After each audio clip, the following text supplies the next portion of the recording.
বিসমিল্লাহির রহমানির রহিম। আজকের বিজয় দিবস উপলক্ষে আয়োজিত যুক্তরাজ্য বিএনপি কর্তৃক আয়োজিত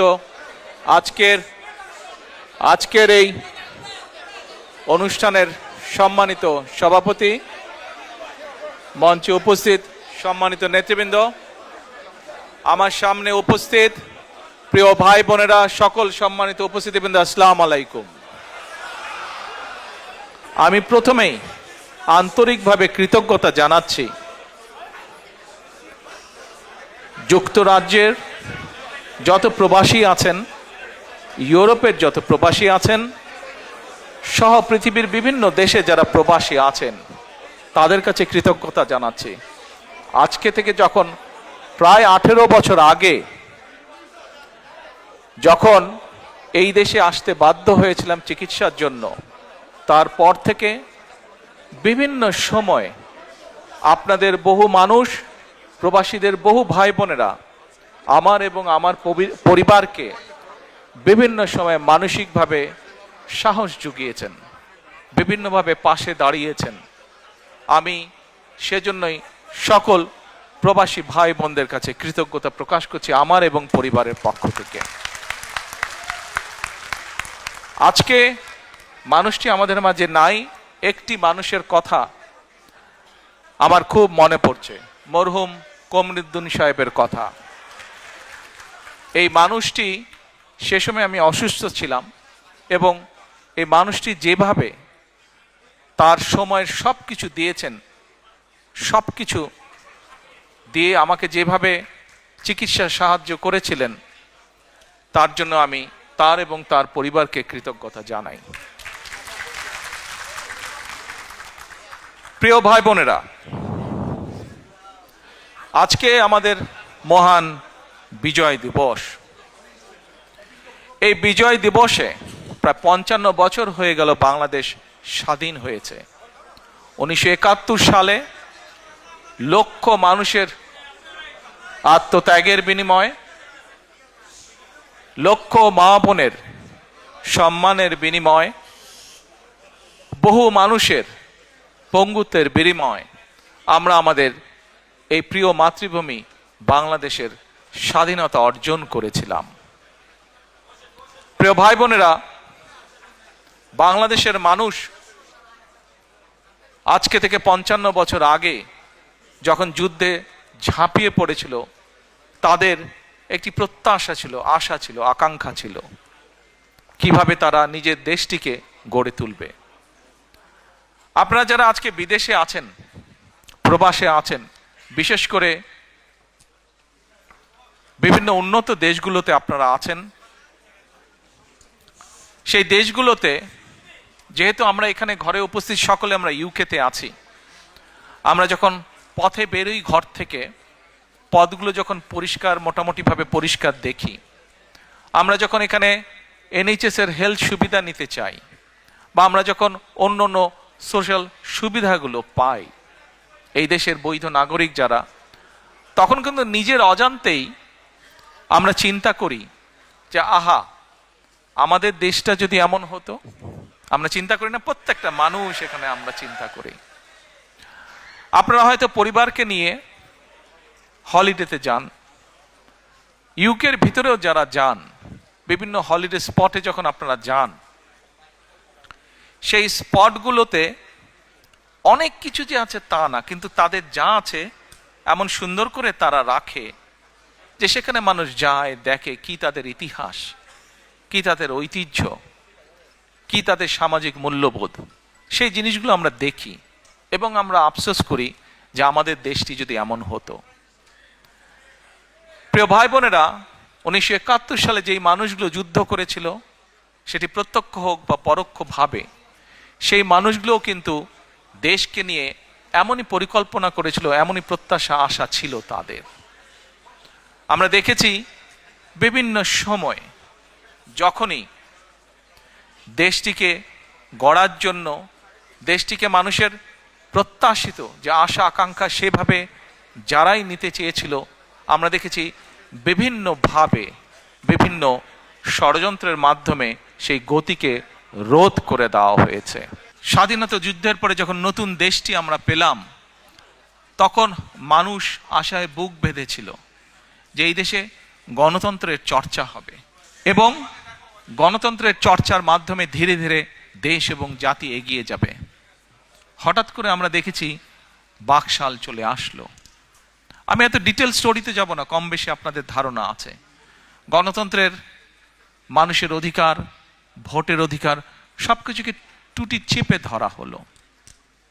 পরবর্তীতে শহীদ রাষ্ট্রপতি জিয়াউর রহমান যখন দেশ পরিচালনার দায়িত্ব পেলেন জনগণের পক্ষ থেকে, আমরা দেখেছি আবার বহুদলীয় গণতন্ত্র চালু হলো দেশে। ধীরে ধীরে মানুষ কথা বলার অধিকার ফিরে পেল।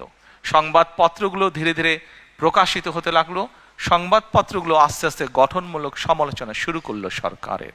জনগণের প্রত্যাশা প্রতিফলিত হতে লাগলো সংবাদপত্রতে, বিভিন্ন আলোচনা অনুষ্ঠান, বিভিন্ন সেমিনারে। আমরা দেখলাম 1974 সালে যে দুর্ভিক্ষ হলো,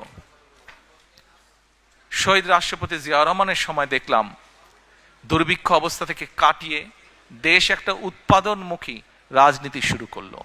এখানে অনেক সিনিয়র মানুষ আছেন, অনেকেই হয়তো কম বেশি বই পড়ে জেনেছেন, বিভিন্ন ডকুমেন্ট থেকে জেনেছেন। শহীদ রাষ্ট্রপতি জিয়াউর রহমানের সময় খাদ্য উৎপাদন শুধু দ্বিগুণই হলো না, আমরা দেশ থেকে খাদ্য রফতানিও পর্যন্ত করে পেরেছিলাম। হতে পারে অল্প ছিল, কিন্তু করেছিল। বাংলাদেশের মতন একটি দেশ বিদেশে চাল পর্যন্ত রফতানি করেছিল, উদ্বৃত্ত চাল। প্রিয় ভাই বোনেরা, আমরা দেখেছি কিভাবে ধীরে ধীরে সেই সময় গড়ে উঠেছিল মিল, কলকারখানা, যেখানে উৎপাদিত হতে লাগলো বিভিন্ন দ্রব্য, যেখানে আস্তে আস্তে মানুষের কর্মসংস্থান ব্যবস্থা হতে লাগলো। তার ফলে ধীরে ধীরে মানুষের অর্থনৈতিক যে মেরুদণ্ড, সেই অর্থনৈতিক মেরুদণ্ড মজবুত হওয়া ধরল। কিন্তু আমরা কি দেখলাম 1981 সালে? ষড়যন্ত্র বাংলাদেশের বিরুদ্ধে থেমে ছিল না। শহীদ রাষ্ট্রপতি জিয়াউর রহমানকে হত্যা করা হলো। হত্যা করার মাধ্যমে দেশের গণতন্ত্রের গতি, গণতন্ত্রের চর্চা, দেশে মানুষের অর্থনৈতিক ভাগ্য উন্নয়নের যে চাকা, সেটিকে স্তব্ধ করে দেওয়া হলো, বন্ধ করে দেওয়া হলো। তারপরের যুগ আপনারা দেখেছেন, সামরিক শাসনের পরে স্বৈরাচারী এক সরকার ছিল দেশে। গণতন্ত্রের নামে প্রহসন আমরা দেখেছি। 1991 সালে আবারও জনতার আন্দোলনের মুখে সেই স্বৈরাচারের পতন হলো। পরবর্তীতে নির্বাচনের মাধ্যমে বাংলাদেশ জাতীয়তাবাদী দল সাধারণ মানুষের সমর্থনে সরকার গঠন করলো। আমরা দেখেছি দেশনেত্রী খালেদা জিয়ার সরকার বাংলাদেশের মানুষের দ্বারা নির্বাচিত হবার পরে কিভাবে আবার ধীরে ধীরে ধীরে দেশকে গড়ে তুলতে সক্ষম হলো। আমরা দেখেছি সেই সময় কিভাবে দেশে আবারও শিল্প কারখানা স্থাপিত হলো। 1996 সেই ষড়যন্ত্রমূলক নির্বাচনের মাধ্যমে এই যে পলাতক স্বৈরাচার, যারা গত 1 বছর আগে দেশ থেকে পালিয়ে গিয়েছে জনগণের আন্দোলনের মুখে, এরা যখন 96 সালে আসলো, তখন সংসদে একদিন তাদেরই তৎকালীন যে শিল্পমন্ত্রী ছিল, তার নিজের বক্তব্য ছিল যে 91 থেকে 96 সাল পর্যন্ত দেশনেত্রী খালেদা জিয়া যখন দেশ পরিচালনার দায়িত্বে ছিলেন, তখন দেশে 84,000 শিল্প কলকারখানা প্রতিষ্ঠিত হয়েছিল। প্রিয় ভাই বোনেরা, 84,000 কলকারখানা প্রতিষ্ঠিত হয়েছিল। এই সংখ্যাটা দিয়ে বোঝা যায় যে দেশে সেই সময় উন্নয়নের গতিধারা চালু হয়েছিল। ঠিক একইভাবে যেমন শহীদ রাষ্ট্রপতি জিয়াউর রহমানের সময় দুটি সেক্টর, যেটা নিয়ে প্রত্যেকটি সরকার 75-এর পরে প্রত্যেকটি সরকার বিভিন্ন সময় গৌরব বোধ করেছে। এক, বাংলাদেশের গার্মেন্ট শিল্প, দুই, প্রবাসীদের পাঠানো রেমিটেন্স। এটিও কিন্তু বিএনপি সরকারের করে যাওয়া, জিয়াউর রহমানের করে যাওয়া। প্রিয় ভাই বোনেরা, দেশনেত্রী খালেদা জিয়ার সময় আমরা কি দেখলাম? যেমন দেখলাম ৮৪,০০০ শিল্প কারখানা স্থাপিত হলো, দেশের গ্রামগঞ্জের রাস্তাঘাটগুলো আস্তে আস্তে পাকা হওয়া ধরলো, স্কুল কলেজগুলোতে আস্তে আস্তে লেখাপড়া শুরু হলো, গ্রামের শিশুদের জন্য, ভবিষ্যৎ প্রজন্মদের জন্য আস্তে আস্তে স্কুল কলেজ স্থাপিত হওয়া ধরলো, নতুন নতুন স্কুল কলেজ।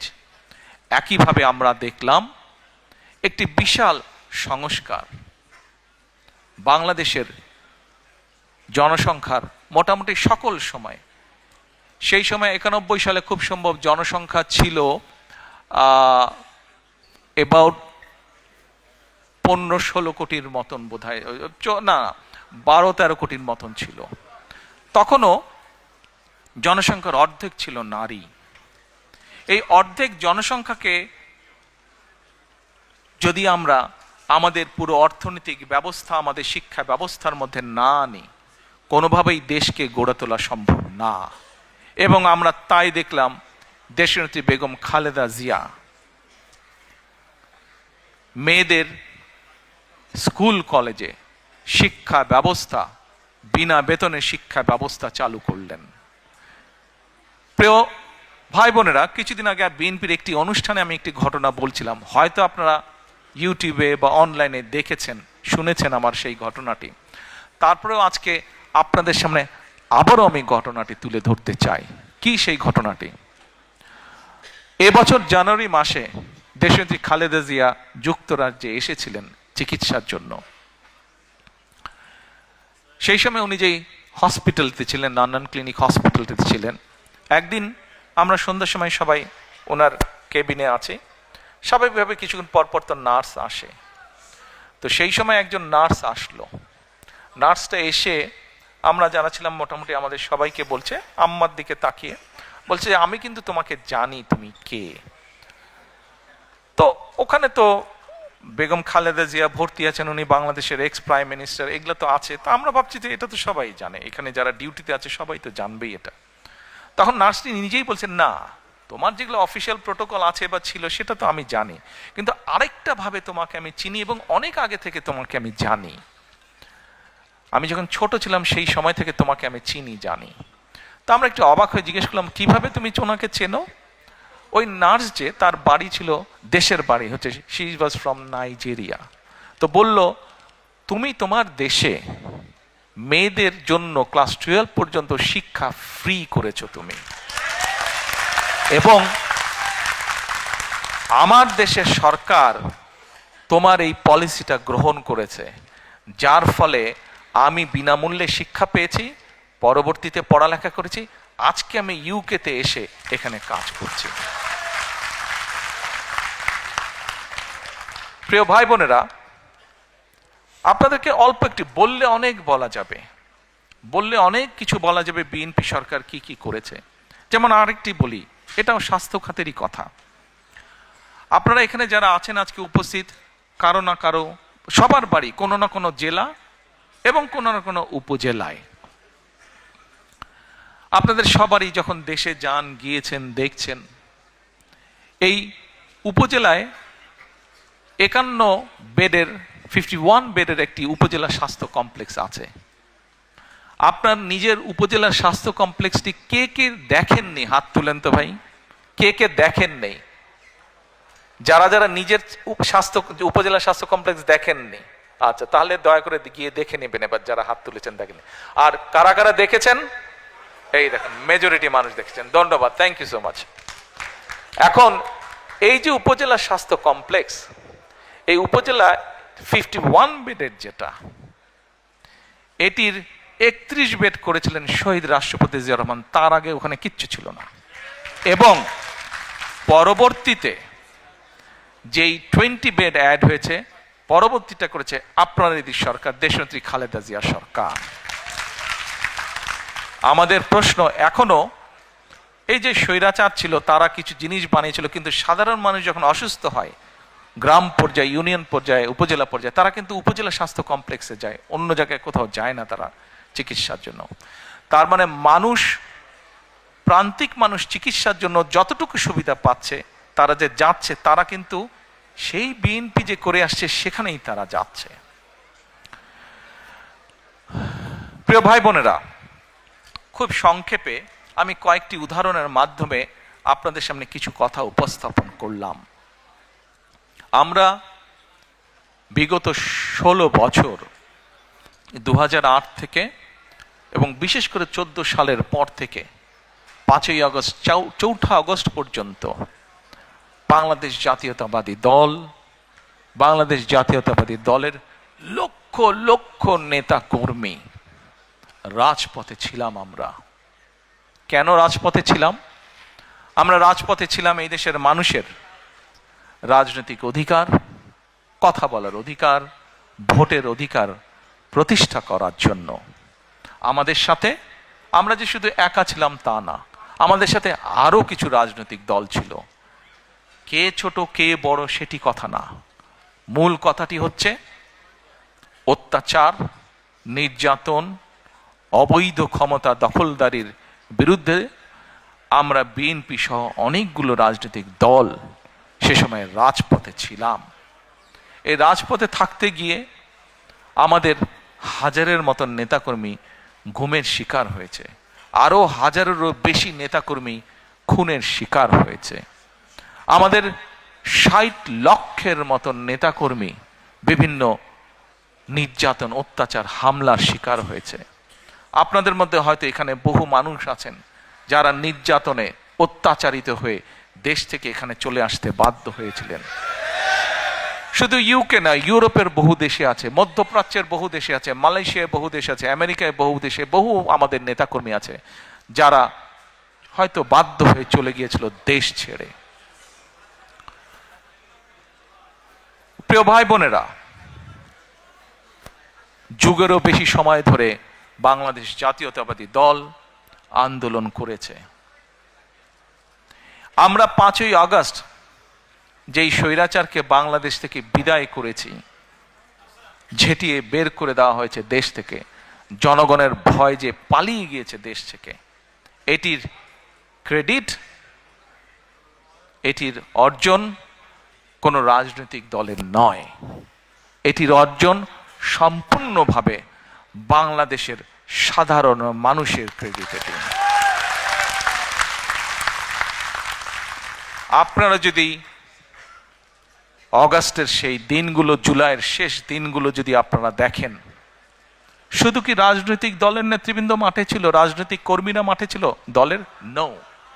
সেদিন আমরা দেখেছি একজন রিক্সা চালক মাঠে, আমরা দেখেছি সিএনজি চালক মাঠে, আমরা দেখেছি ক্ষুদে ব্যবসায়ী মাঠে, আমরা দেখেছি স্কুল শিক্ষক মাঠে, আমরা দেখেছি ডাক্তার নার্স মাঠে, আমরা দেখেছি বিভিন্ন কলেজ, বিশ্ববিদ্যালয়ের, প্রাইভেট ইউনিভার্সিটি, স্কুল শিক্ষক, ছাত্র ছাত্রীরা মাঠে, আমরা দেখছি গৃহিণীরা পর্যন্ত রাজপথে, আমরা দেখেছি শিশুরা পর্যন্ত রাজপথে। প্রত্যেকটি মানুষের স্যাক্রিফাইস, প্রত্যেকটি মানুষের অবদান, প্রত্যেকটি মানুষের সাহসিকতার ফলেই সেই আন্দোলন সেদিন সফল হয়েছিল।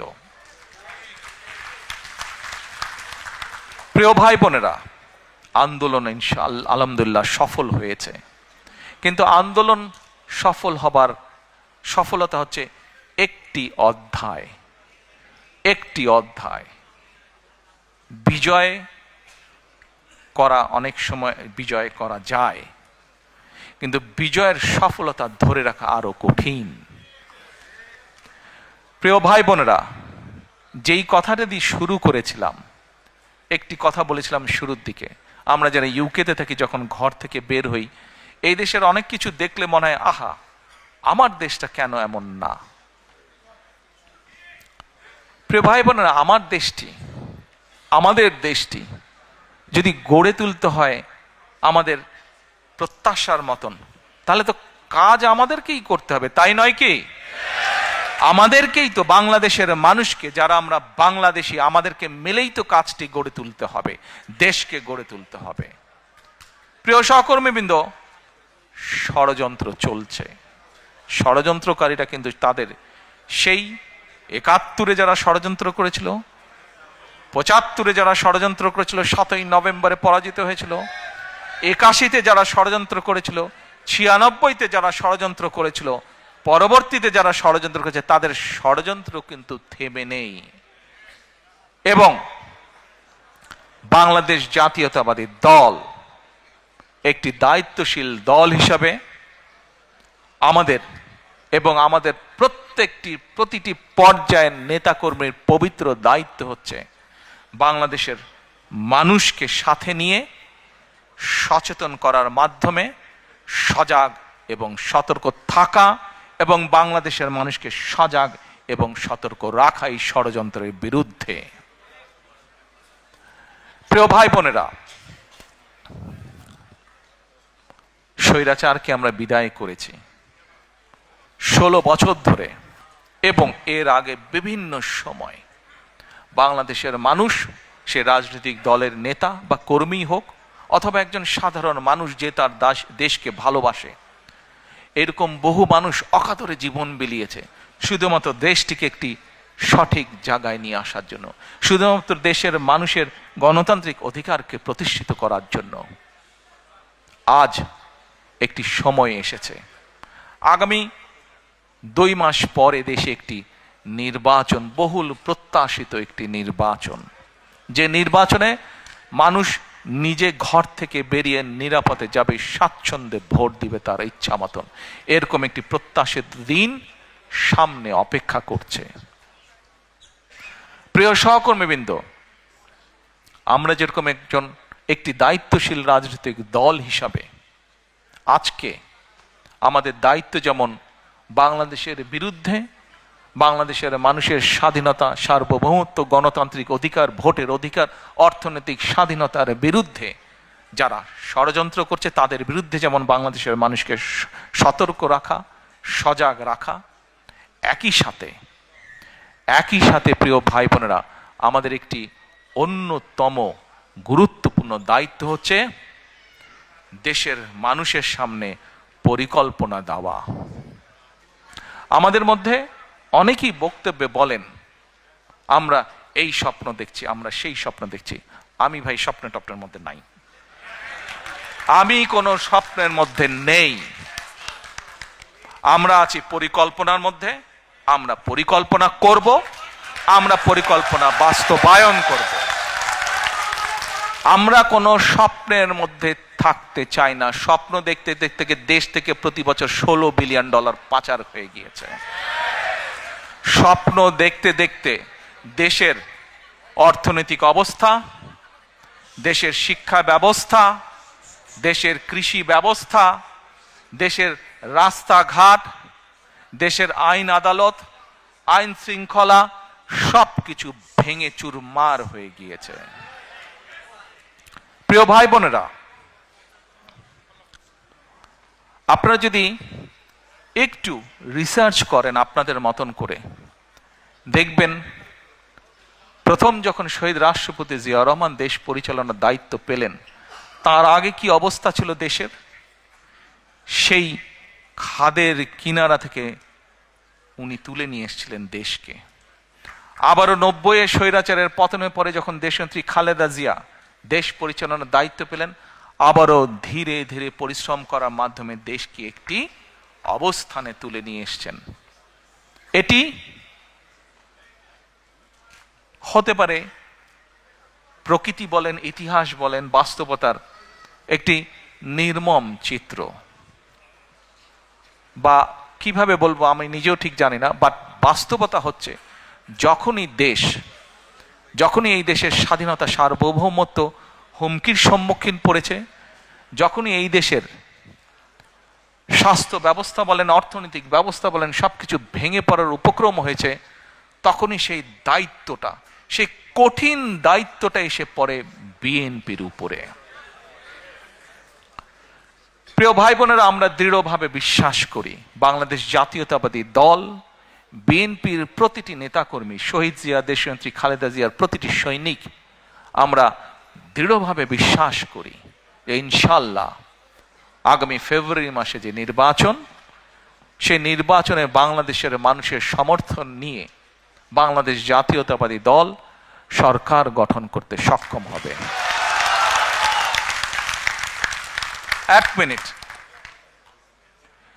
সমস্যা তো তারপরে, বিপদ কিন্তু তারপরে।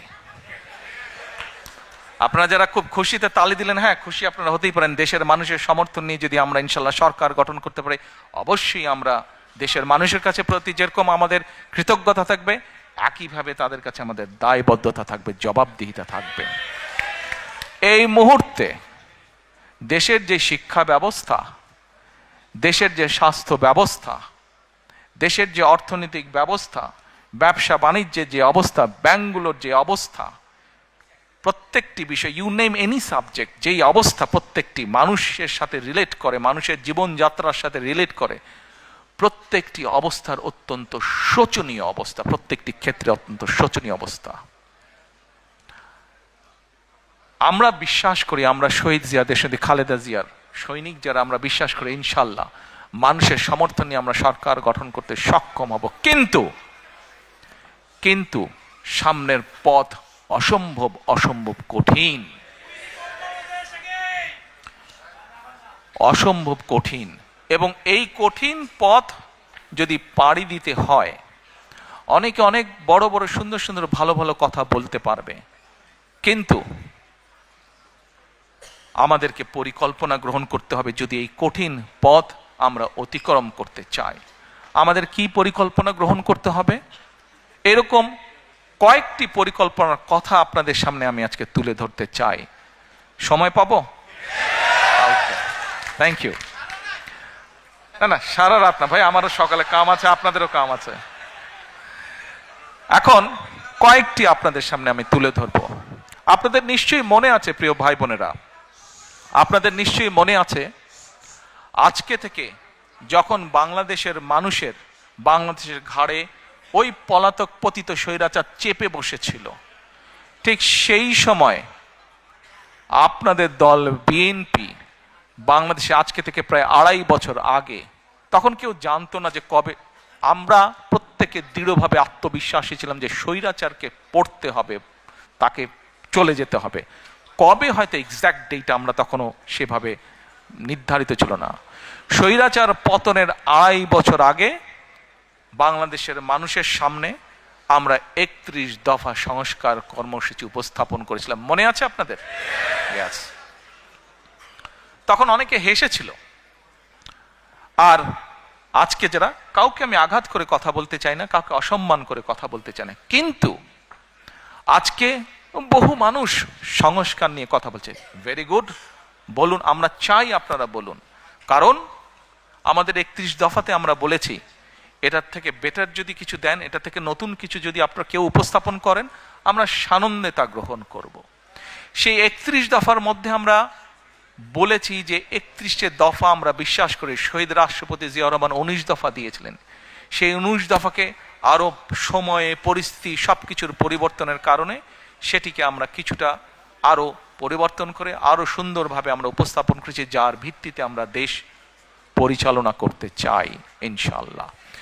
এখন এই 31 দফার ভেতর থেকে আমরা আরো কয়েকটি বিষয়কে আলাদা করে বের করে নিয়ে এসেছি। এই 31 দফার ভেতরে সাংবিধানিক বিষয় আছে, এই 31 দফার ভেতরে আইনগত বিষয় আছে, এই 31 দফার ভেতরে আপনার, আমার, আমাদের সকলের বেঁচে থাকার মৌলিক অধিকারের নিশ্চয়তা কিভাবে প্রদান করা যায় তার কিছু ডাইরেকশন বা পরিকল্পনা আছে। যেমন, আস্তে হাততালি পরে দিই আমরা, যেমন আসুন এই 31 দফার মধ্যে বাই নাও আপনারা শুনেছেন, দেখেছেন, আমরা একটি কার্ড ইন্ট্রোডিউস করতে চাই, যেটার নাম আমরা দিয়েছি ফ্যামিলি কার্ড। বাই নাও আপনারা শুনেছেন।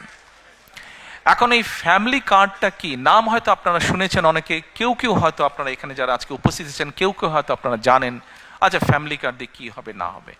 এই ফ্যামিলি কার্ডটা কেন ইন্ট্রোডিউস করতে চাই, কি এটা লক্ষ্য উদ্দেশ্য, সংক্ষেপে আপনাদের সামনে আমি তুলে ধরতে চাই। এবং আপনাদের কাছে যেটা তুলে ধরবো, আপনাদের প্রতি আমার অনুরোধ থাকবে আপনারা এই কথাগুলো আরো মানুষের কাছে পৌঁছে দিবেন। আসুন এবার ফ্যামিলি কার্ডটি কি আমরা সংক্ষেপে বিবেচনা করি, দেখি। আমরা এটি, আমরা যে ব্যাংক কার্ড ব্যবহার করি, এটি ব্যাংক কার্ডের মতন একটি কার্ড। এখন এই কার্ডটি আমরা কাকে দেব? এই কার্ডটি আমরা দেব বাংলাদেশে এই মুহূর্তে অ্যাভেলেবেল যত ডাটা আছে, সেই ডাটার ভিত্তিতে আমরা দেখেছি বাংলাদেশে 4 কোটি পরিবার আছে।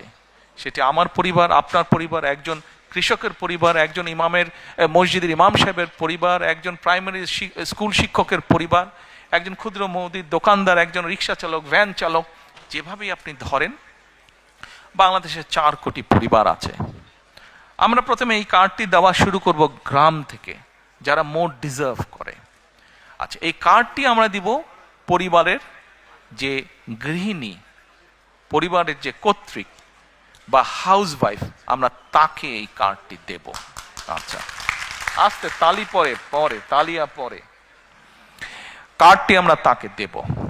দেখুন, দেশনেত্রী বেগম খালেদা জিয়া দেশের অর্ধেক যে নারী সমাজ, তাদেরকে উনি শিক্ষার আলো পৌঁছে দিতে চেয়েছিলেন।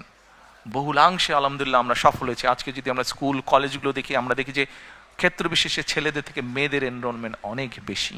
শিক্ষা দীক্ষায় বিভিন্ন জায়গায় মেয়েরা অনেক এগিয়ে গিয়েছে। নেপোলিয়ন বলেছিল, আমাকে শিক্ষিত মা দাও, আমি তোমাদেরকে শিক্ষিত জাতি দেব। প্রিয় ভাই বোনেরা, এই কার্ডটি ইনিশিয়ালি আমরা ধীরে ধীরে 4 কোটি পরিবারের, আমাদের প্ল্যান অনুযায়ী 4 কোটি পরিবারকে দেব। বাট এই 4 কোটি পরিবারের মধ্যে আমিও আছি, আমার স্ত্রী ডক্টর জুবাইদাও আছেন। কিন্তু ডক্টর জুবাইদা এই কার্ডটি নেবেন না। কেন? কারণ এই কার্ডটি থেকে রাষ্ট্র বা সরকার যেই সুবিধা দেবে একটি পরিবারকে, আলহামদুলিল্লাহ ডক্টর জুবাইদার এটি প্রয়োজন নেই। এখানে আপনারা যারা আছেন, আপনাদের এখানে আমাদের বহু বোন উপস্থিত আছেন, তাদের কারোরই অর্থনৈতিক অবস্থা এমন না যে সেই কার্ডটি প্রয়োজন। এইভাবে বাংলাদেশের 4 কোটির মধ্যে আমরা মনে করি বহু পরিবার আছে যাদের প্রয়োজন নেই, কাজেই তারা এই সুবিধাটা নেবেন না। তার ফলে যেটা হবে, আমরা যারা সঠিক মানুষ, এটি কিন্তু আমরা জেনারেল রাখছি, কার্ডটা ইউনিভার্সাল রাখছি।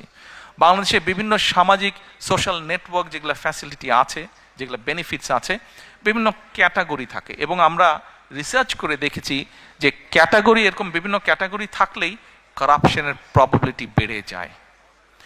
কারাপশনের প্রবাবিলিটি বেড়ে যায়, পলিটিক্যাল ইনফ্লুয়েন্স হয়, তখন ওইখানে কারাপশন তৈরি হয়। সেজন্য বিষয়টাকে আমরা জেনারেল রাখছি। আচ্ছা, এই কার্ডটি আমরা মহিলাদেরকে দেব। আমরা এর মধ্যে কতগুলো 10টা স্পট, সরকারের কিছু নিয়ম আছে, আপনি হুট করেই চালু করতে পারবেন না, পাইলট প্রজেক্ট করতে হয় সরকারকে। এই কার্ডটির মধ্যে আমরা 2টো উপায় রেখেছি। 2 থেকে 2,500 টাকা পর্যন্ত আমরা কিছু মহিলা বা পরিবারকে বা হাউসওয়াইফকে আমরা দেব, আর 2,500 টাকার সম পরিমাণ খাদ্য সহায়তা আমরা দেব। পাইলট প্রজেক্টের মাধ্যমে আমরা দেখব যে 3 থেকে 6 মাস যে কোন পরিবারগুলোর কতটুকু উন্নতি হচ্ছে, কিভাবে পরিবর্তন হচ্ছে। যেটা বেটার হবে, যদি ক্যাশে বেটার হয় আমরা ক্যাশ দেব, যে যদি খাদ্য সহায়তা দিয়ে বেটার হয় তাহলে আমরা খাদ্য সহায়তা দেব।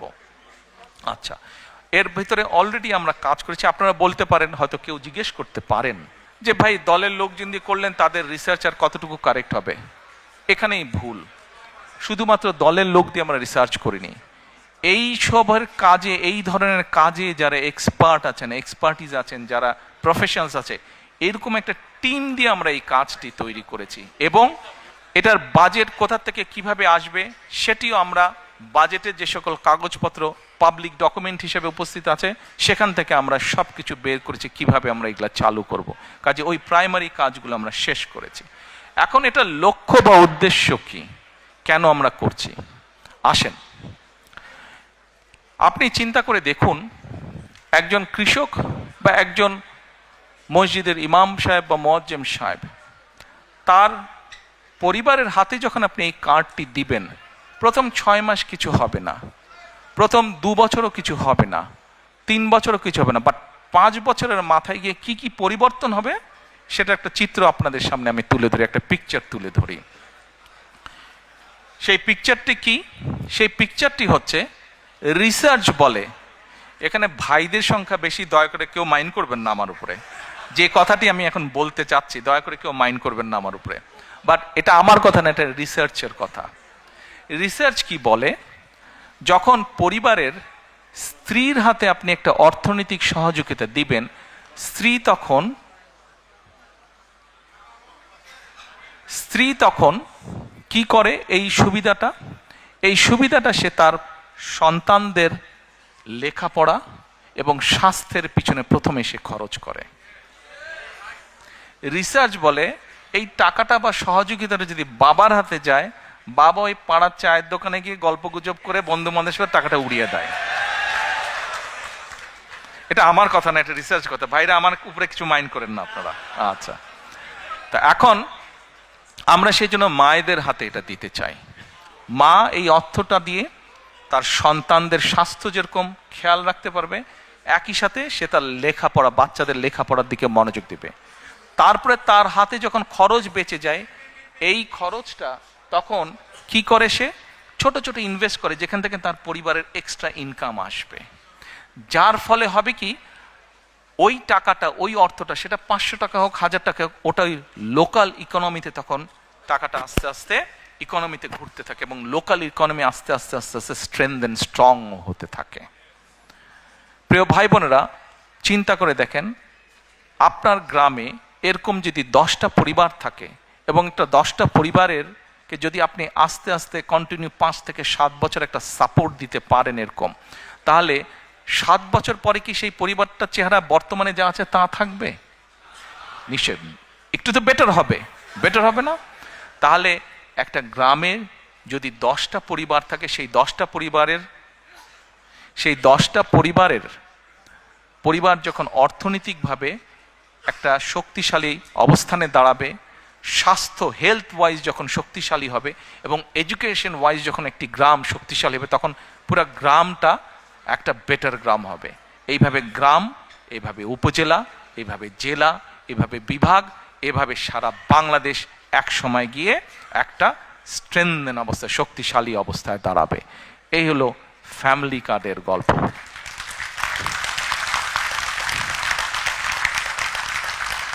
এই ফ্যামিলি কার্ড কিন্তু স্বপ্ন না, এটা হচ্ছে পরিকল্পনা, এবং ইনশাল্লাহ এই পরিকল্পনা আমরা বাস্তবায়ন করব। আমরা যদি 4 কোটি পরিবারের অন্তত 30 to 40% কাছে রিচ করতে পারি, তাহলেও ইনশাল্লাহ বাংলাদেশের চেহারার একটা বিরাট পরিবর্তন হবে। আমাদের লক্ষ্য কাউকে মিলিয়নিয়ার বানানো না, কিন্তু আমাদের লক্ষ্য বাংলাদেশের 4 কোটি পরিবারের প্রত্যেকটি পরিবার যেন সুন্দরভাবে, ডিসেন্ট ভাবে বেঁচে থাকতে পারে, দাঁড়াতে পারে। এটি হচ্ছে আমাদের লক্ষ্য। এবার আসুন আরেকটি পরিকল্পনার কথা আপনাদেরকে বলি। কৃষক কার্ড, বাই নাও এর মধ্যে অনেকেই শুনেছেন, অনলাইনে বিভিন্নভাবে, ফেসবুকে বিভিন্নভাবে দেখেছেন। কৃষক কার্ড, আমাদের কাছে যে অ্যাভেলেবল ডাটা আছে, সেই ডাটার মাধ্যমে আমরা দেখেছি বাংলাদেশে 1.5 কোটি সরাসরি কৃষক আছে। এখানে আপনারা অনেকেই আছেন, শুধু সিলেট নয়, সিলেট সহ বিভিন্ন ডিস্ট্রিক্টের, বেশ সিলেটের বাইরেও, অধিকাংশ অবশ্যই সিলেট, বাট সিলেটের বাইরেও কিছু মানুষ আছেন। সিলেট হোক, সিলেটের বাইরেই হোক, ভাই আমিও হাফ সিলেটি, কাজে বলে লাভ নাই। বাংলাদেশে 1.5 কোটি কৃষক আছে। এখন এই কৃষকের মধ্যে আবার কয়েকটা ক্যাটাগরি আছে কিন্তু, প্রান্তিক কৃষক, ক্ষুদ্র কৃষক, মাঝারি কৃষক, বড় কৃষক। এখন এই 1.5 কোটি কৃষকের মধ্যে প্রায় কয়েক লক্ষ হবে বড় কৃষক, বাকি ম্যাক্সিমামই কিন্তু প্রান্তিক, ক্ষুদ্র, মাঝারি কৃষক। এখন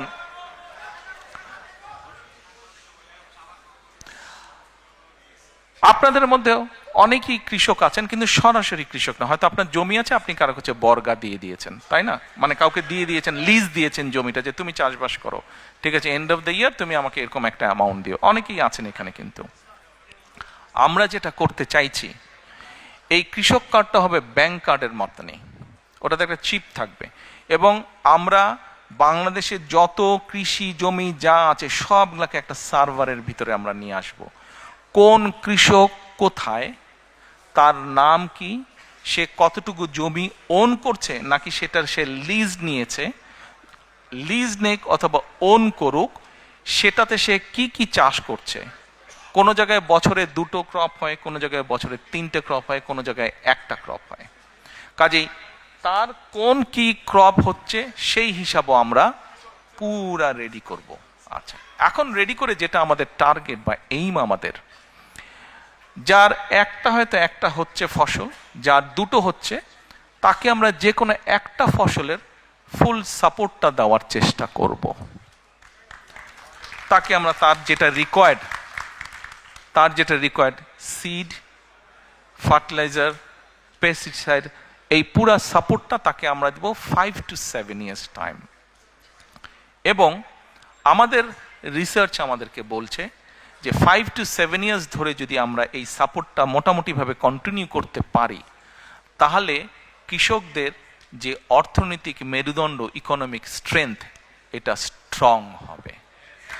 আজকের যে ক্ষুদ্র কৃষক হয়তো সে মাঝারি কৃষক হবে, যে প্রান্তিক কৃষক সে ক্ষুদ্র কৃষক হবে। যদি নাও হয়, অন্তত তার অবস্থার পরিবর্তন হবে, তার প্রোডাকশন বাড়বে।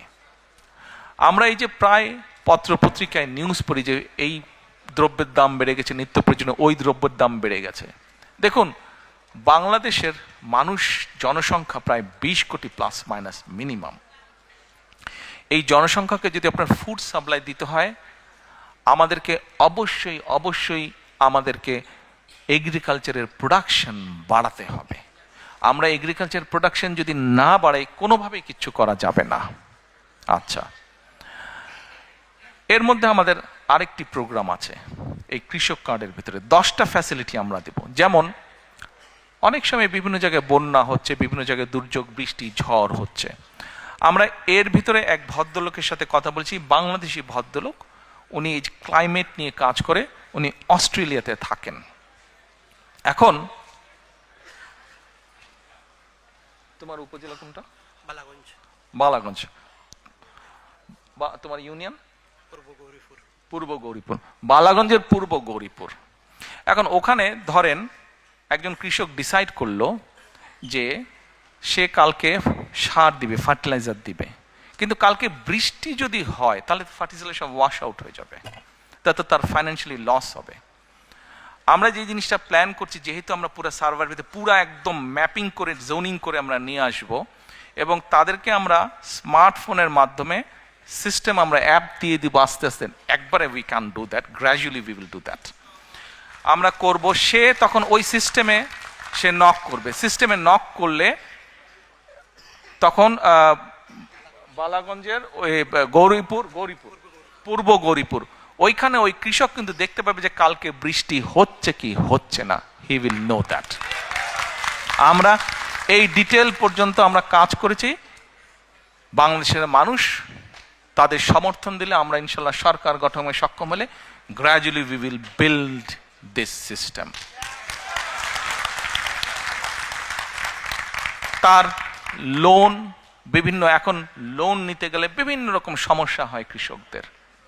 তার কাছে যে কোনো কার্ডটা থাকবে, সেই ব্যাংকে যাবে, দেওয়ার সাথে সাথে ডিটেল তার সবকিছু চলে আসবে। কত যদি আগের লোন থাকে, কি আছে না আছে, সবকিছু তার চলে আসবে। অর্থাৎ ক্রেডিট স্কোর, এই দেশে সবাই পরিচিত ক্রেডিট স্কোরের সাথে, তার পুরো ক্রেডিট স্কোর চলে আসবে। আমরা এই কাজগুলো করেছি। দিস ইজ হাউ আমরা আমাদের এগ্রিকালচারকে প্ল্যান করছি।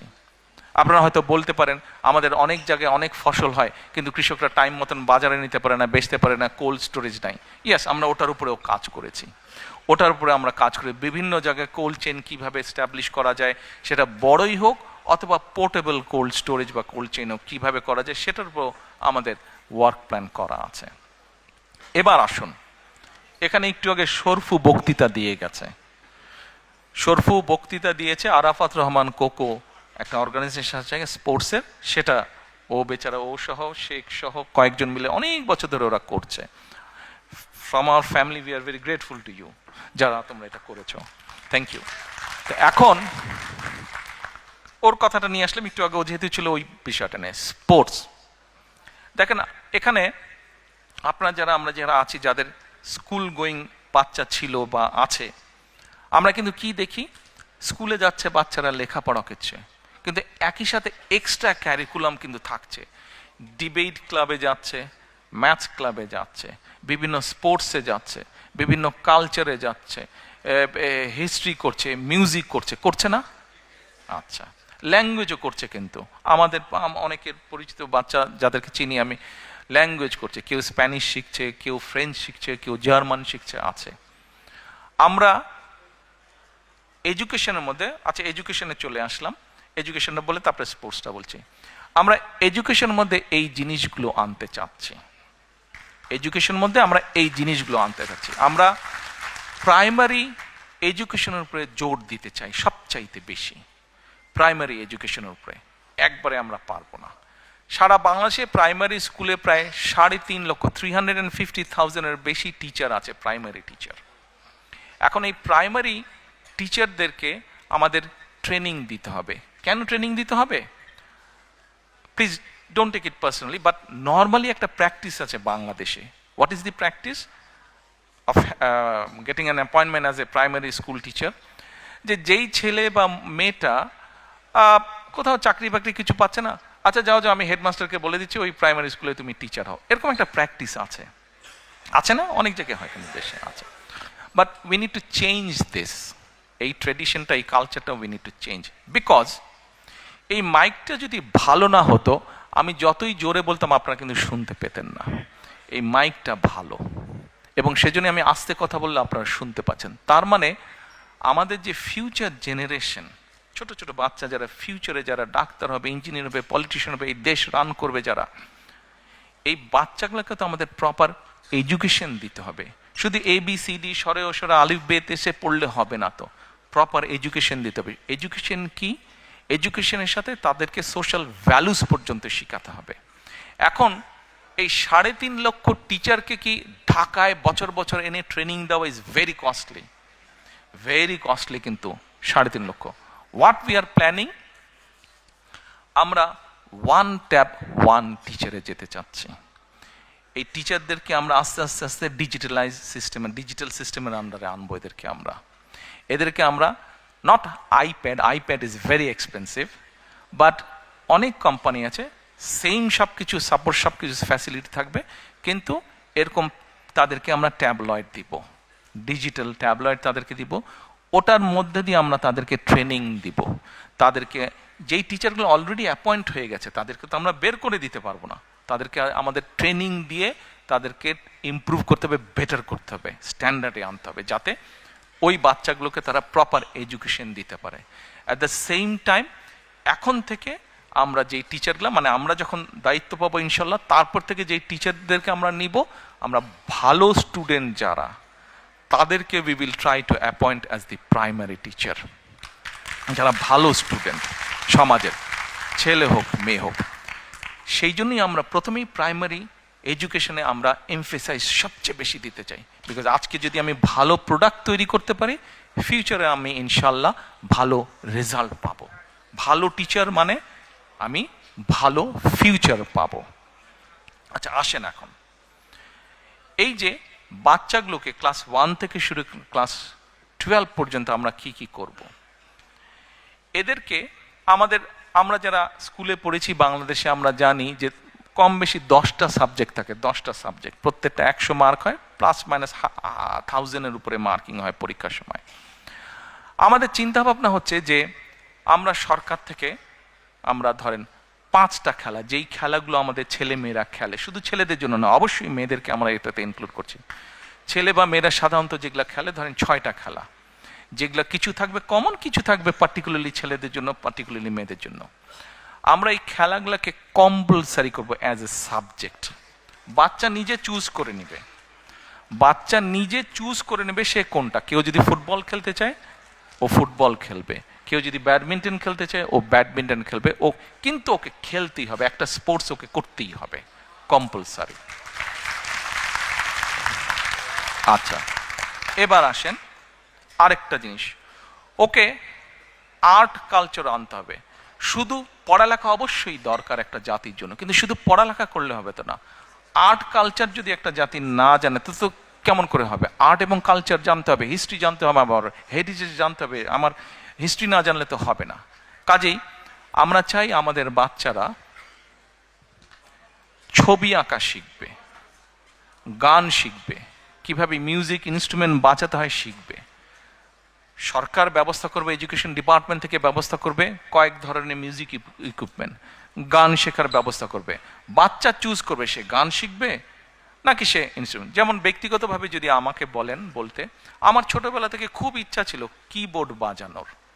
আমি গিটার প্র্যাকটিস কয়েকদিন শুরু করেছিলাম, কিছুদিন করেছিলাম, কমপ্লিট করতে পারিনি। হাওয়াইয়ান গিটার আমি বাজাতাম, আমার ইচ্ছা ছিল, বাট হয়নি কোনো কারণে। কিবোর্ড বাজানোর শেখার ইচ্ছা ছিল আমার, আই কুড নট, হয়নি। আমার এরকম অনেক বাচ্চা আছে যারা চায়, কিন্তু ফ্যামিলি প্রবাবলি এফোর্ড করতে পারে না, ফ্যামিলি এফোর্ড করতে পারে না। তো ফ্যামিলি যখন এফোর্ড করতে পারে না, তাহলে কি এটা স্টেটের রেসপন্সিবিলিটি না যে সেই বাচ্চাটাকে তার যে কোয়ালিটিটা আছে সেটা সে যাতে প্রকাশ করতে পারে? এটা তো স্টেটের রেসপন্সিবিলিটি।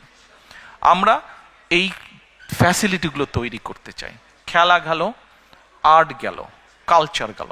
এবার আসেন, আমরা ক্লাস 6 থেকে প্রাইমারি শেষ হওয়ার পর থেকে ক্লাস 12 পর্যন্ত আমরা এদেরকে বিভিন্ন ভোকেশনাল এবং টেকনিক্যাল নো হাউ বিভিন্ন জিনিস শেখাবো। আমরা বিভিন্ন জিনিস শেখাবো। যেমন আমরা একটা এক্সাম্পল দেই, এই দেশে আপনারা অনেকেই যারা আসেন, যেমন এখানে কি জানি বলে, অনেকেই আছেন, যেমন আমাকে মহিদুর রহমান সাহেব বলেছেন যে উনি যখন প্রথম রেস্টুরেন্ট দেন উনি নিজেই সার্ভিং এর কাজ করতেন, মনে আছে? আপনি বলেছিলেন আমাকে, কয়েছেন আমাকে একদিন বলেছে যে ও নিজেও প্রথমে কাজ করতো। কিন্তু ধরেন একটা ছেলে এই যে রেস্টুরেন্টে কিভাবে খাবার দিতে হয়, কিভাবে শেফের কাজ করতে হয়, অথবা কিভাবে ডাইনিং সাজাতে হয়, এটা যদি আপনি একটা ছেলে বা একটা মেয়েকে যদি প্রপারলি ইনস্টিটিউশন মাধ্যমে শিক্ষা দিতে পারেন উইথ আদার কোয়ালিটিস ক্যারিকুলাম, কি ও স্পোর্টসে ভালো, ও মিউজিকে ভালো, এবং সাথে ইংলিশ ল্যাঙ্গুয়েজ জানে, সাথে সেকেন্ড আরেকটা ল্যাঙ্গুয়েজ জানে। ইংলিশের বাইরে যদি আপনি বলেন সেকেন্ড আরেকটা ল্যাঙ্গুয়েজ জানে, তাহলে একটা বাচ্চা, একটা ছেলে বা মেয়ে ক্লাস 12 পর্যন্ত ও পড়ালেখায় মোটামুটি, বাট ইংলিশটা মোটামুটি সে ভালো পারে, সাথে জার্মান বা ফ্রেঞ্চ ভালো পারে, স্পোর্টস জানে, আর্ট জানে, ডিবেট করতে পারে, ভোকেশনাল ট্রেনিং অথবা স্পেশাল কোনো এরকম হোটেল ম্যানেজমেন্ট ট্রেনিং তার আছে। এখন বলেন তো এই বাচ্চাটাকে কে কোথায় আটকে রাখতে পারবে? ও যদি বিদেশে কোথাও যায় জবের কোনো প্রবলেম হবে? এতগুলা কোয়ালিটি যার মধ্যে আছে, জবের কোনো প্রবলেম হবে না। বাংলাদেশের পপুলেশন যদি আমরা ডাইনামিকটা দেখি, তাহলে আমরা দেখব কি ইয়াং জেনারেশনের সংখ্যা বেশি, এল্ডারলি জেনারেশনের সংখ্যা কম। কিন্তু আমরা ইউরোপের অনেক দেশে আমরা যদি যাই, আমরা দেখব যে এল্ডারলি জনসংখ্যা বেশি, ইয়াং জেনারেশন কম। ইভেন ইটালিতে গ্রামের পর গ্রাম খালি হয়ে যাচ্ছে, জাপানে গ্রামের পর গ্রাম খালি হয়ে যাচ্ছে, ইভেন চায়নাতে এই সমস্যা শুরু হয়েছে। এখন ধরেন একটা ছেলে বা মেয়ে ইটালিয়ান ল্যাঙ্গুয়েজ পারে, ইংলিশ তো পারে, জাপানিজ ল্যাঙ্গুয়েজ পারে, তাহলে এই বাচ্চাটা যখন যাবে উইথ আদার কোয়ালিফিকেশন, ওকে কে আটকে রাখবে? আমরা সেই জন্য চিন্তা করেছি আমরা তাদেরকে German, French, Japanese, Mandarin and Arabic, এই কয়টা। আচ্ছা, বলতে পারেন অ্যারাবিক কেন? বাংলাদেশে বছরে 8 থেকে 10 লক্ষ মানুষ বিদেশে যাচ্ছে। এই 8 থেকে 10 লক্ষের মতন প্রায় 7 লক্ষ মানুষ মিডল ইস্টে যাচ্ছে। কিন্তু আনফর্চুনেটলি এই 7 লক্ষ মানুষ খুব লো পে স্কেলের কাজ করছে। আমরা এটাকে একটা অর্গানাইজ ওয়েতে নিয়ে আসতে চাচ্ছি। যেই মানুষগুলো মিডল ইস্টে যাচ্ছে তাদেরকে যদি আপনি মিডল ইস্টে যেই কাজগুলো হয়, যেই জবগুলো বেশি পাওয়া যায়, সেই রিলেটেড ট্রেনিংগুলো যদি তাদেরকে দিতে পারেন, সেই related training with the language আপনি যদি তাদেরকে রেডি করতে পারেন, তাহলে যে মাসে $100 বেতন পাচ্ছে, ইজিলি সে $500 বেতন পাবে। ভ্যালু অ্যাড হচ্ছে। যেমন নর্মালি আমরা জানি যে নোয়াখালী, চট্টগ্রাম এই দিকের লোকজন মিডল ইস্টে যাচ্ছে, কাজে আমরা একটা চিন্তা করি যে ওই জোনগুলোতে আমরা মিডল ইস্ট ওরিয়েন্টেড এবং অ্যারাবিক ল্যাঙ্গুয়েজের উপরে জোর দেব বেশি। আমরা জানি যে ফরিদপুর বেল্টের লোকজন মোস্টলি ইটালি এই দিকে থাকে, আমরা এই এলাকাগুলোতে ইটালিয়ান ল্যাঙ্গুয়েজ এবং এখানে যেই জব ওরিয়েন্টেড আছে, জবগুলো পাওয়া যায়, সেগুলোর ব্যাপারে আমরা ভোকেশনাল বা ট্রেনিং ইনস্টিটিউটগুলো রেডি করব। ঠিক এইভাবে যেই জোনগুলোতে হয় সিলেট তো সবগুলাই পারে। ঠিক ওভাবে আমরা জিনিসটাকে সাজাবো। এবার আসেন, মোটামুটি ভাবে এডুকেশনটা আপনাদের সামনে তুলে দিলাম। প্ল্যান, নো স্বপ্ন, অল দিজ আর প্ল্যানস। আচ্ছা, এবার আসেন স্পোর্টস। দেখুন, আমাদের কেন সবাইকে ডাক্তার, ইঞ্জিনিয়ার, আর্কিটেক্ট হতে হবে? আমাদের বাচ্চারা কি প্রফেশনাল স্পোর্টসম্যান হতে পারে না? এই যে লন্ডনে বিখ্যাত ফুটবল প্লেয়ার বেখাম, সবাই পাগল হয়ে যাচ্ছে, তো প্রফেশনাল প্লেয়ার। দেখেন ও নাইটহুড পেয়েছে না? হ্যাঁ, হামজাকে দেখেন, তারপরে হ্যাঁ ওকে দেখেন, তারপরে তো এই যে প্রফেশনাল প্লেয়ার। আমাদের মেয়েরা দেখেন এশিয়ান ফুটবলে ভালো করছে, ছেলেরা ওয়ার্ল্ড ওয়াইড ক্রিকেটে ভালো করছে আমাদের। তাহলে আরো যে হাজার হাজার লক্ষ লক্ষ কোটি ছেলে মেয়ে আছে যারা উঠছে, কেন এদের মধ্যে থেকে প্রফেশনাল প্লেয়ার আমরা ক্রিয়েট করব না? আপনারা কি নতুন কুড়ি নামে একটা প্রোগ্রাম আছে ভাই, জানেন আপনারা? আচ্ছা, আমরা এই নতুন কুড়ি তো আছে, এটাকে আমরা যেমন আরো সুন্দর করে সাজাবো, একইভাবে নতুন কুড়ির মধ্যে আমরা নতুন করে স্পোর্ট আমরা চালু করব। এই স্পোর্ট চালু করার মাধ্যমে আমরা দেশের ভিতরে বিভিন্ন টাইপের খেলোয়াড় যারা আছে তাদেরকে আমরা বের করে নিয়ে আসব। এবার আসেন, স্পোর্ট গেল, অর্থাৎ স্পোর্টকে আমরা প্রফেশনাল স্পোর্টসম্যান তৈরি করতে চাই দেশে, আমাদের জেনারেশনের ভিতর থেকে। এবার আসেন, হেলথ নিয়ে কথা বলি। আমরা এখানে এনএইচএস এর সুবিধা সবাই আমরা পাই, আর যারা এফোর্ড করতে পারি তারা আমরা প্রাইভেটে যাই, প্রাইভেট জিপি, প্রাইভেট কনসালটেন্টের কাছে যাই, কিন্তু সেটার সংখ্যা কিন্তু খুব কম। বাংলাদেশে চিন্তা করে দেখেন, 20 কোটি মানুষ, এই 20 কোটি মানুষকে আপনি কিভাবে হেলথ ফ্যাসিলিটি দিবেন, কিভাবে তাকে বেসিক হেলথ ফ্যাসিলিটি দিবেন, এটা কি আমরা কখনো চিন্তা করেছি? 20 কোটি মানুষকে কিন্তু প্রত্যেককে এইভাবে হেলথ ফ্যাসিলিটি দেওয়া কিন্তু ভেরি এক্সপেন্সিভ এবং ভেরি ডিফিকাল্ট ব্যাপার, নিয়ার টু ইম্পসিবল। তো এখন ইউরোপে কিন্তু একটা কাজ এরা শুরু করেছে, প্রিভেনশন। নিশ্চয়ই বাই নাও আপনারা অনেকেই পরিচিত প্রিভেনশন। আমাদেরকে এই প্রিভেনশনে যেতে হবে। আমরা যদি গ্রামের দিকে যাই, জেলা উপজেলায় যাই, আমরা তাহলে কি দেখি? ম্যাক্সিমাম রোগী কি কার্ডিয়াক পেশেন্ট, অর্থাৎ হার্টের রোগী, কিডনি ডায়ালিসিস, তারপরে আপনার ডায়াবেটিক পেশেন্ট, এই তিনটা কিন্তু খুব দেখা যায়। আমরা চিন্তা করেছি, কেন এই জিনিসটা চিন্তা করলাম, প্রিভেনশনের উপরে আরো বেশি চিন্তা করলাম কেন? একটা এক্সাম্পল দেই। ধরেন সিলেট মেডিকেল কলেজ, এটা তো সিলেট শহরে, তাই না? মেডিকেল কলেজ, এই মেডিকেল কলেজ কত বেডের?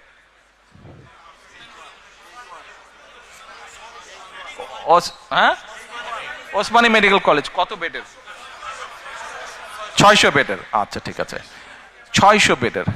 আচ্ছা 700, ওকে 700। এই 700 বেড, তার মানে সরকারের পক্ষে পসিবল এইখানে প্রতিদিন 700 বেডের ওষুধ, ডাক্তার, নার্স, ব্যান্ডেজ যাই লাগুক না কোনো, 700-এর ক্যাপাসিটি আছে দেবার সরকারের। কিন্তু আপনি একদিন ওই সামনে দাঁড়িয়ে থাকেন, ওখানে 700 না, ওখানে এভরিডে 3000 পেশেন্ট আসে। 3000 পেশেন্ট, অর্থাৎ ধরেন আজকে 16 তারিখ 3000 আসলো, কালকে 17 তারিখ 3000 আসলো, পরশুদিন 18 তারিখ 3000 আসলো। আপনি আজকে 700 নিলেন, তার মানে 3000 3000 3000 পরপর 2 দিন ধরি আমরা 3000 6000। আপনার ক্যাপাসিটি হচ্ছে 700 টু ম্যানেজ ক্যাপাসিটি হচ্ছে 700। আপনি 6000 থেকে আজকের 700 আর কালকের 700 আপনি মাইনাস করেন, ঠিক আছে, 1400 নিলেন, বাকি থাকলো কত থাকলো? আমি অঙ্কে কাঁচা, বলেন কত থাকলো? হ্যাঁ, 4400 থাকলো। এভরিডে দেখেন, okay whatever it is, 4400 4600 থাকলো, তো 4000 থাকলো। তার মানে আপনি everyday you go and everyday it's adding up. আপনি সামাল দিবেন কিভাবে? Have you thought about it? কিভাবে আপনি সামাল? আপনি চেষ্টা করলেও পারবেন না, চাইলেও পারবেন না। আপনার ডাক্তার, নার্স সবাই টায়ার্ড হয়ে একসময় পড়ে যাবে, পারবেন না, ইউ ক্যানট ম্যানেজ। এটা শুধু ওসমানী মেডিকেল কলেজ না, আপনার 64টি জেলায় 64টা মেডিকেল কলেজের এই অবস্থা। অর্থাৎ যা ইনফ্রাস্ট্রাকচার তার ডাবল ট্রিপল রোগী আসছে। এখন what we have thought to solve the problem, আমরা প্রিভেনশনে যাব। আমরা গ্র্যাজুয়ালি বাংলাদেশে অ্যাবাউট 100,000 হেলথ কেয়ারার আমরা অ্যাপয়েন্ট করব। 100,000 আস্তে আস্তে আস্তে আস্তে এই 100,000 যে হেলথ কেয়ারার আমরা অ্যাপয়েন্ট করবো গ্র্যাজুয়ালি, এদেরকে আমরা ট্রেনিং দিব। এখানে যেরকম জিপিদের ট্রেনিং হয়, অত বড় ট্রেনিং না, কিন্তু বেসিক কতগুলো আমরা ট্রেনিং দিব। এই মানুষগুলো গ্রামে গ্রামে ঘরে ঘরে যাবে। কারো প্রেশার একটু বেড়ে গেছে, কারো ডায়রিয়া হয়েছে, কারো হালকা ওষুধপত্র হয়েছে, এগুলাকে ওরা ম্যানেজ করবে। অ্যাট দ্য সেম টাইম ওরা গিয়ে এই যে ঘরে ঘরে যাবে, ঘরে গিয়ে ওরা মানুষকে, ঘরে যারা মা বোনেরা আছে বিশেষ করে, তাদেরকে তারা কতগুলো অ্যাডভাইস দিবে। কি অ্যাডভাইস দিবে? অ্যাডভাইস দিবে যে কি কি না খেলে, if you don't eat this things তাহলে কার্ডিয়াক প্রবলেম হবে না, if you do not eat this things তাহলে কিডনির প্রবলেম হবে না, if you do not eat this things তাহলে ডায়াবেটিক প্রবলেম হবে না। অর্থাৎ আপনি যদি এইখানে রুগী কমিয়ে ফেলতে পারেন, হসপিটালে যারা যাবে they will get a better service. Yes, it's a long term program to get the result of this planning. এটা একটা সময় লাগবে, বাট শুরু তো করতে হবে। আমরা এটা শুরু করতে চাই। আপনারা কি মনে করেন this is a good plan? Thank you. আচ্ছা, আমরা আরেকটা কাজ করতে চাই। এই যে ওসমানী মেডিকেল কলেজ আছে, হয়তো দেখা যাবে আমাদের অনেক লোকেরা নির্বাচনের সময় জোশের ঠালে বক্তৃতা দিয়ে বলবে এই 600 বেডকে আমরা 1200 করে ফেলবো, রাইট? বলে ফেলবে কিন্তু অনেকে যে 600 বেডকে আমরা 1200 করে ফেলবো। It's a very easy thing to say, but it's a very very very difficult thing to do. কারণ আপনি যে 600 বেড করবেন, এটার জন্য সরকারের বিভিন্ন স্টেপস আছে। আপনি যেদিন শুরু করবেন সরকারে যাবার পরে, দেখবেন 600 বেড আপনি ওপেন করছেন কবে জানেন? যেদিন রিজাইন করবেন তার আগের দিন আপনি ওপেন করছেন। মানে 5 year is gone, 5 year is গন, 5 বছর নাই, শেষ। মানুষ তো আর সার্ভিস পেল না। সো আমরা এখন চিন্তা করছি যে আমাদের বিভিন্ন ডাটা আমরা কালেক্ট করেছি, এবং গভর্নমেন্টের যে হেলথ ফ্যাসিলিটি স্ট্রাকচার আছে, অ্যাট দ্য সেম টাইম পাশাপাশি যে প্রাইভেট হেলথ ফ্যাসিলিটি স্ট্রাকচার আছে, প্রায় সমান সমান। গভর্নমেন্টের সব বেডগুলো, হসপিটাল বেডগুলোকে এক করলে যত ডাক্তার, বেড, নার্স হয়, প্রাইভেট সেক্টরে মোটামুটি এক। আমরা এখন প্রাইভেট পাবলিক পার্টনারশিপ চালু করতে চাচ্ছি। এখন ইউ ক্যান আস্ক মি যে আচ্ছা ঠিক আছে, এটা কি জিনিস? ওকে, আসেন আপনাকে একটা এক্সাম্পল দিই।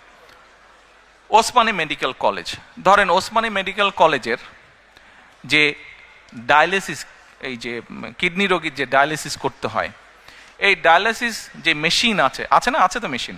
আচ্ছা, তো এই মেশিন আছে, এই মেশিনের ধরেন ক্যাপাসিটি হচ্ছে, সে এক্সাম্পল, মেশিনের ক্যাপাসিটি হচ্ছে এভরি মান্থে 100 জন মানুষকে সে ডায়ালিসিস করতে পারে।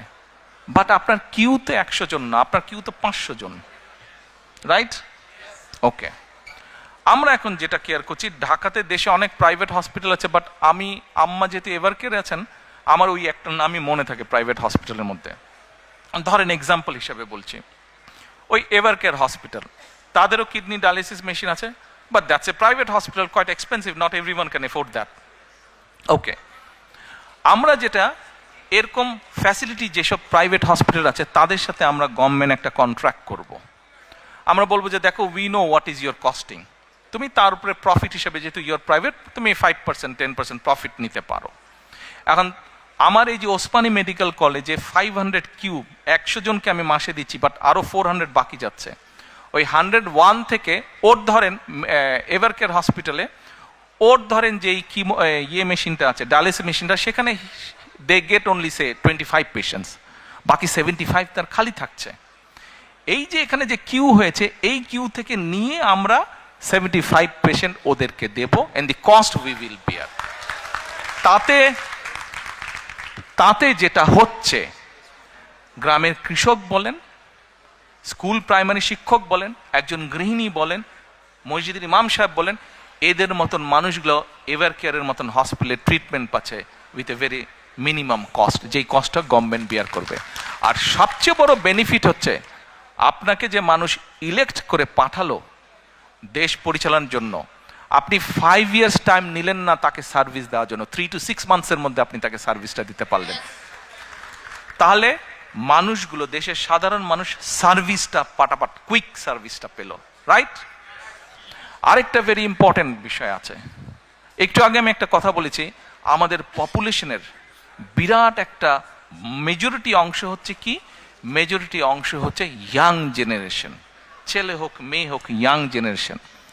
এখন আপনি যত গার্মেন্টস করেন, কত গার্মেন্টস করবেন, আপনি কত মিল ফ্যাক্টরি করবেন, সবাইকে তো এখানে চাকরি দিতে পারবেন না, and not everyone is interested to get job in those places, তাই না?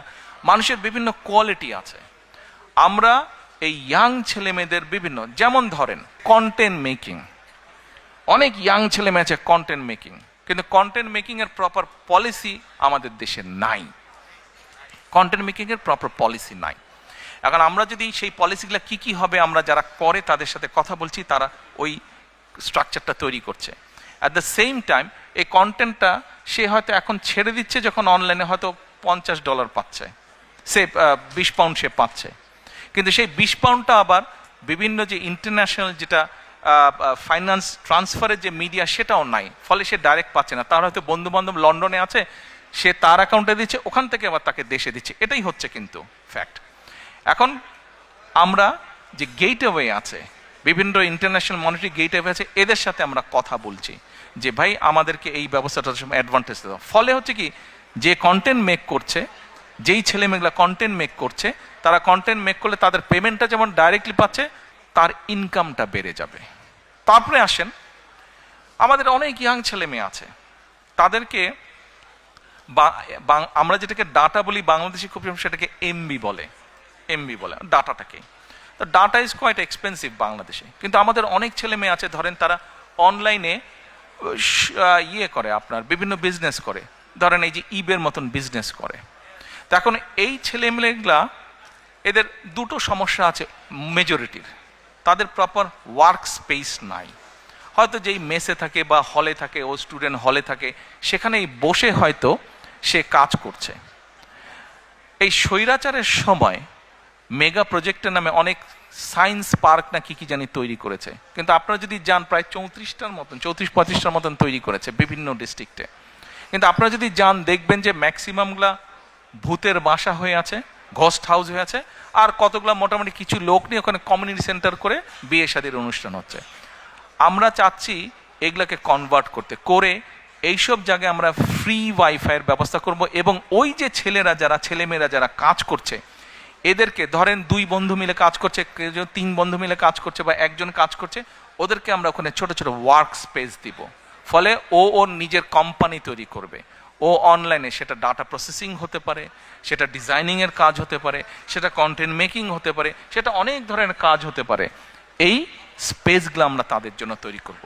এর বাইরে আমরা আরেকটা প্ল্যানিং করেছি, ওই যে বললাম ডাটা অনেক এক্সপেন্সিভ, আমরা কতগুলো ইম্পর্টেন্ট জায়গাতে, পাবলিক প্লেসে, ইউনিভার্সিটির হল, ইউনিভার্সিটির লাইব্রেরি, কলেজের লাইব্রেরি, বিভিন্ন পাবলিক ইম্পর্টেন্ট স্পেস, তারপরে একটু ভালো ভালো ডিস্ট্রিক্ট টাউনে ভালো ভালো ক্যাফেটেরিয়া আছে, এইসব জায়গাতে আমরা 1 ঘন্টা থেকে 1.5 ঘন্টার জন্য আমরা ওয়াইফাই ফ্রি করে দিব। আপনারা যখন ওয়েস্টফিল্ডে যখন যান, ওয়েস্টফিল্ডে গিয়েই কিন্তু অনেকে কি করে, তাড়াতাড়ি ওয়েস্টফিল্ডের ওয়াইফাইয়ের সাথে কানেক্ট করে নেন আপনারা, কিন্তু ওখানে একটা সিস্টেম আছে, আপনাকে ইমেল অ্যাড্রেস দিতে হবে, নাম দিতে হবে, কতগুলো ফর্মালিটিস আছে, এই ফর্মালিটিসগুলো ওখানেও থাকবে সাথে। এখন কোনো কিছুতে নাথিং ইজ ফ্রি, তাই না? Nothing is free. এখন ওই যে ওখানে যে ইন্টারনেটটা সার্ভিস হবে, ওখানে যে থাকবে, ওটা তো একটা খরচ আছে। খরচটা কিভাবে হবে? আমরা বিভিন্ন বিজনেস হাউসের সাথে কথা বলবো, যারা বিভিন্ন রকম প্রোডাক্ট বানায়, কমোডিটি প্রোডাক্ট, তাদেরকে বলবো যে ভাই তোমরা এটাতে অ্যাড দিবা কিনা। অ্যাড দিবে, কাজেই যে লগ ইন করবে তাকে হয়তো 1 মিনিটের জন্য একটা অ্যাড দেখতে হবে, অ্যাডটা হয়ে গেল, তারপরে he or she can start doing their jobs.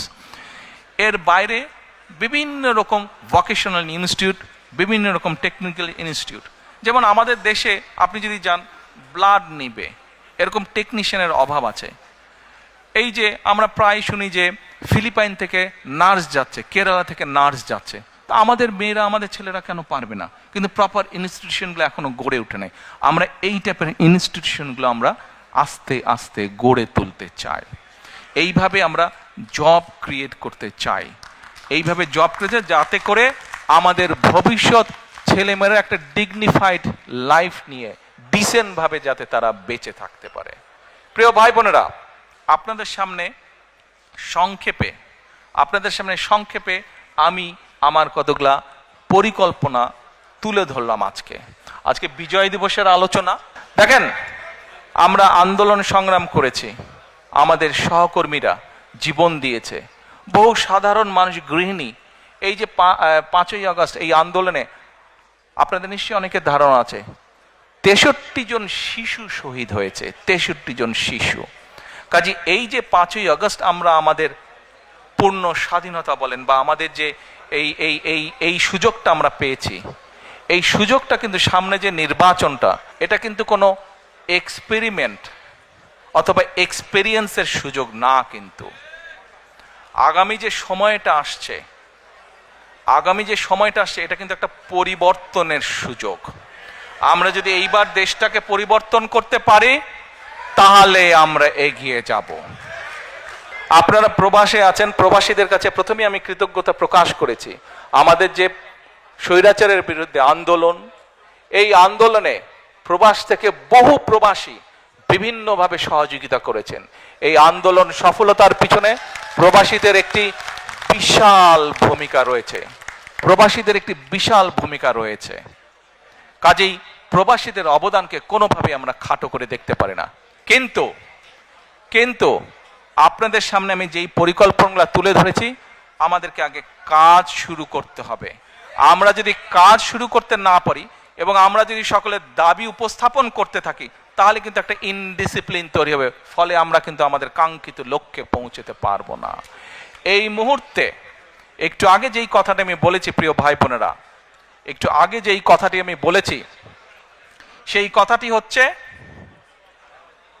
সেই কথাটি হচ্ছে যে এই আগামী নির্বাচন কিন্তু কোনো এক্সপেরিয়েন্সের বিষয় না, এক্সপেরিমেন্টের বিষয় না। এই সুযোগটা আমাদের কাজে লাগাতে হবে, এইটিকে সদ্ব্যবহার করতে হবে। আপনাদের সকলকে, প্রবাসীরা যেরকম আন্দোলনকে গড়ে তুলেছেন বিভিন্ন সাহায্য সহযোগিতার মাধ্যমে, একইভাবে প্রবাসীদের সামনে এখন বিশাল দায়িত্ব হচ্ছে যে সঠিক দলকে নির্বাচিত করতে সহযোগিতা করা। যেই দল সঠিক পরিকল্পনা নিয়ে আগামী দিনে দেশকে গড়ে তুলতে সক্ষম হবে, যেই দল আগামী দিনে সঠিকভাবে বাংলাদেশকে সামনে নিয়ে যেতে হবে। আমরা যদি একসাথে থাকি, ঐক্যবদ্ধভাবে থাকি, তাহলে আমাদের এই প্রিয় মাতৃভূমিকে কিন্তু আমরা সঠিক ডাইরেকশনে নিতে পারবো। প্রিয় ভাই বোনেরা, আপনারা দেখেছেন আমি কিন্তু 1 বছর আগে বলেছিলাম যে সামনে কিন্তু আমাদের কঠিন সময়, ষড়যন্ত্র থেমে নেই এবং এই নির্বাচনও কিন্তু খুব সহজ নয়। আপনারা অনেকেই কিন্তু ব্যাপারটা এখন বুঝতে পারছেন। 1 বছর আগে যা বলেছিলাম সেটা কিন্তু হচ্ছে এখন। আমি আবারও বলছি, সামনের সময় কিন্তু খুব সুবিধার না। কাজেই সকলকে ঐক্যবদ্ধ থাকতে হবে। ঐক্যবদ্ধ থাকতে পারবেন? ঐক্যবদ্ধ থাকতে পারলেই আমরা আমাদের এই যে পরিকল্পনা বললাম সফল করতে পারবো। ঐক্যবদ্ধ থাকলেই আমরা আমাদের প্রত্যাশিত বাংলাদেশকে গড়ে তুলতে পারবো। ঐক্যবদ্ধ থাকলেই আমরা বাংলাদেশের জবাবদিহিমূলক ব্যবস্থা গড়ে তুলতে পারবো। এই ব্রিটেনে যে আপনারা আছেন, এই দেশের জবাবদিহিমূলক ব্যবস্থা আছে বলেই এই দেশের মানুষ তার ন্যায্যতা থেকে বঞ্চিত হয় না। বাংলাদেশের মানুষ বহু যুগ ধরে তাদের ন্যায্যতা থেকে বঞ্চিত হয়েছে। কাজে আসুন, বাংলাদেশের মানুষের ন্যায্য অধিকার যদি ফিরিয়ে দিতে হয়, যে কোনো মূল্যে আমাদেরকে ঐক্যবদ্ধ থাকতে হবে। ঐক্যবদ্ধ না থাকার কোনোই বিকল্প নেই আমাদের। United we stand, divided we fall. কাজে এই কথাটি আমাদের সকলকে মনে রাখতে হবে। প্রিয় ভাই বোনেরা, সকলের কাছে দোয়া চেয়ে যাচ্ছি, আপনারা দয়া করে দোয়া করবেন। দেশনেত্রী খালেদা জিয়ার জন্য দোয়া করবেন। আপনাদের সামনে যে পরিকল্পনা তুলে ধরেছি, আল্লাহ যাতে আমাকে তৌফিক দেন দেশ এবং দেশের মানুষের জন্য সেই কাজগুলো যাতে সম্পূর্ণ করতে পারি। আল্লাহ হাফেজ। বাংলাদেশ জিন্দাবাদ। বাংলাদেশ জাতীয়তাবাদী দল জিন্দাবাদ। আসসালামু আলাইকুম।